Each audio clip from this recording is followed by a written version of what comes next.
আসলে কি জানেন ভাই, বাস্তবতা এটাই, ছেলেদের জীবন কখনোই সুখের হয় না। তাদের সারা জীবন শুধু পরিশ্রমই করে যেতে হয়। যদি হয়ে থাকে পরিবারের বড় সন্তান, তাহলে তো তাদের দায়িত্ব আরো বেশি। ছোট ছোট ভাই বোনদের মানুষ করা, আছে আরো পরিবারের বিভিন্ন দায়িত্ব।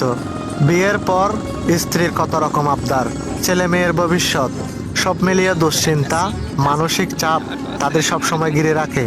কিন্তু তারপরও তারা হতাশ হয় না, দায়িত্ব থেকে পিছু হটে না। তারা সবচাইতে বেশি কষ্ট পায় ঠিক তখনই, সময় আর পরিস্থিতি যদি কখনো হয় 19-20, সংসারে নেমে আসে অভাব অনটন।